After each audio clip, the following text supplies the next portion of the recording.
Hello everyone, Thomas from Medieval Review here with, well, not really an unboxing, but an unpackaging, because there is no box for this item. And this is a very different kind of unpackaging. I'll tell you why as I begin the process of unwrapping it. Now, some of you who are on YouTube a good bit might realize that this package looks a little bit familiar compared to what you may have seen on some other channels, and there's good reason for that. I don't even know, this would probably be the best place to begin, right over here. And this might take some time. Now, the story behind this item, as I mentioned in my recent kind of channel update, I mentioned that I've been going through the process with one of the viewers, Corey, who has been very generous in allowing me to borrow some of his items for the purposes of review. And in this process, he's also had some things sent my way that he hasn't even had. So the Lockwood longsword, as an example, was something that he purchased, but it was sent to me directly, and I will then forward it on to him once I've done the review. And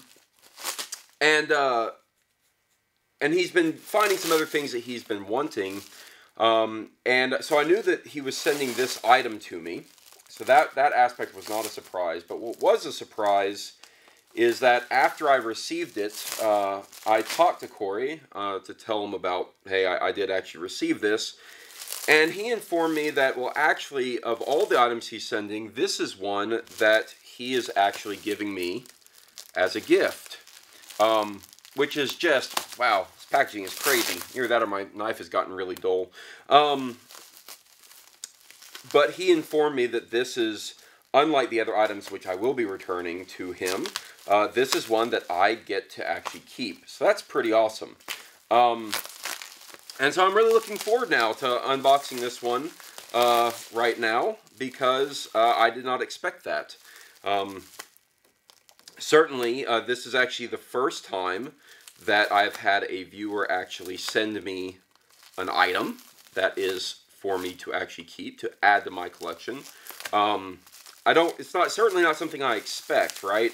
But it's certainly very much appreciated. This is an amazing packaging job, by the way. I mean, it's really hard to open, so there is that. But the care that's been put into getting all of this stuff really well secured in a manner that will keep it safe in shipping, because this did come from overseas. Let's see if I can't open this up a bit more. Is actually really quite incredible. You know, a lot of times when I package things, they are purchased from more local areas, the U.S. specifically. And so they are not items that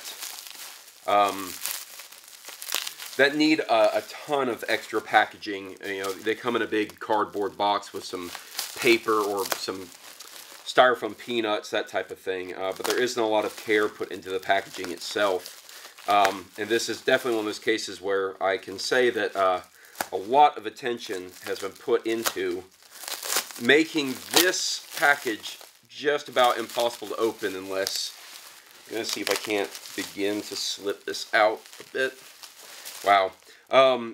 You know, because, I mean, when you're shipping something from Europe, as is the case with this, there's a lot that can happen in the handling process. Alright, I think I'm just going to start doing this, because I think that's going to work better. It's really the tape that's on here. Like, you just have to cut the tape and the rest of it will come off fairly easily. Alright, let's see if that will move just a little bit. I'm trying to be careful because I know it's going to be sharp under here. There we go. Maybe a little bit better.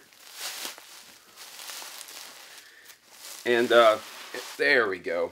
And the fact that it is now wrapped in kind of a nice burlap, really, kind of wrapping here means that it's actually protecting this blade fairly well. A lot better than you would get just with like wrapping it in paper, etc. I actually think about how World War II guns used to be shipped everywhere, and that was actually a very common thing to do, would be to wrap them in something like a burlap, because it actually really honestly preserves the weapons that are in there really well, especially something that might be oiled, etc. And I mean, you look at World War II, like an M1 Garand rifle that people get that are still in the original box. It's amazing. Those things have actually stood the test of time, and it's actually, in a weird way, thanks a lot to how it was packaged. So it actually speaks a lot to how well this is actually going to ship, and how how good of a quality it will maintain through that process coming all the way from Europe, which is honestly a very harrowing thing. I've bought some things from Europe before, and I've received them, and the boxes were in some poor condition. Thankfully, the items themselves were alright. Alright, so let's get this actually unwrapped now. And I'm really looking forward to this. Here we go. Nice burlap cloth. Alright. There we go. Wow. Look at that. So, this is from Iamandi in Romania. It is a Falx. You may have seen this. I know that both Skallagrim and Thrand have both, on their respective channels, done reviews and unboxings, etc. of this type of item, and actually specifically from the same maker. It's a very, in a lot of ways, it's a very raw sword. That is to say that it is what it is. It's made to function and really have a very nice function, but that's the primary focus. Really nice wood detailing here on the handle. Actually been done a little bit of work on it. And yeah, so it's a curved blade with a sharpened inside. And it's sharp enough. It would certainly work for the purposes of a sword to cut. I don't have any paper right by me to do like a paper cut test, but it's pretty sharp. And I'll be honest, I don't know a lot about the use of this kind of sword, but I can tell you that a curved interior sword like this is actually, I use this term a lot, it's really kind of frightening. When I look at manuals on how to use something like a sickle in combat, so you know there are a few sources within HEMA that actually focus on sickle use. It's terrifying. The idea of having a curved blade kind of wrap around you as it cuts is rather terrifying. And this is actually, what's interesting about this is, unlike a curved blade that curves the other way with a sharpened edge, where you're actually creating a larger contact point through the cut, this actually creates a better contact point at the moment of impact. More of your body, because your body has natural curvature, would actually be in contact with the blade at one moment. And of course, it has the advantage of being able to actually curve around some defenses. If you think about something like a shield being held up, it could get around it. If you think about something such as another weapon or sword being used to try to parry this, it can get around and get to an arm. Let's see here. I will grab this terrible decorative Gryffindor sword here. So if it were to catch, and of course I were to have a better sword than this, and certainly a sturdier one, but if it were to catch that edge, you can see it could still get around to my arm. And it would not be very hard to really do some damage, even though someone is trying to defend themselves.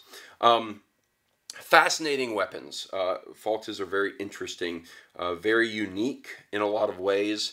You know, the blade design in terms of curvature has a lot in common with things like a falcata, or oh man, I forgot the Eastern European version of the falcata, which will of course come to mind after I do the video, and everyone will of course comment and be like, how'd you forget that? But you know, curved blades that have the ability to kind of bite around whatever might be parrying or stopping. And I'll have to spend some time with this item. I'm looking forward to that opportunity. The blade, just kind of first impressions. First of all, first impressions, this thing is rock solid. You know, it's made very similar to a very large knife. As you can see, the blade is actually quite thick in terms of dimensions.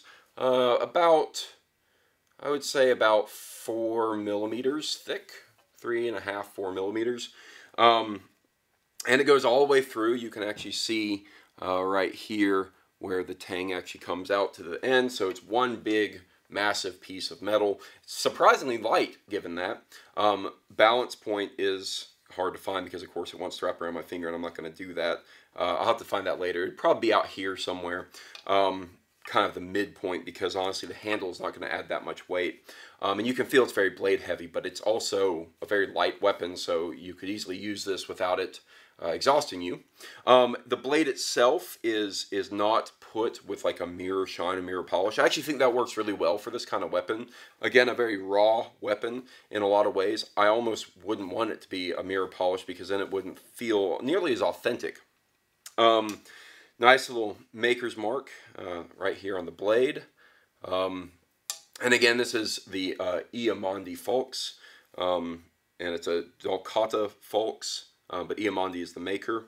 And yeah, it's really quite an interesting weapon. I really can't wait to actually get around to using this and doing actually a little bit more research on the history of the Falx as well, because it's one of those weapons that I can say I don't know quite as much about, but it's really fascinating. And I'm really looking forward to doing a review of this. So, Corey, thank you so much for this. It's really quite incredible that anyone would think highly enough of me and my channel to actually spend the kind of money that would be necessary to buy, you know, a custom-made thing all the way from Europe and have it shipped to me.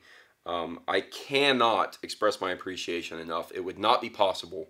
I certainly will never be able to do that. So I hope to bring a really good review video that you know, everyone can enjoy, and I hope that I can properly represent such a fantastically interesting weapon.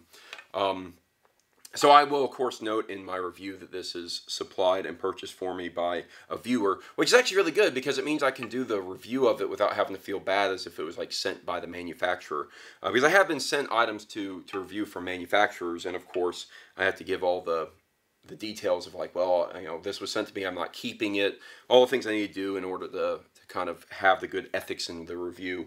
But this is a chance for me to really review something and not feel like I have to make all these ethical statements, which is really nice. So again, Corey, thank you so much.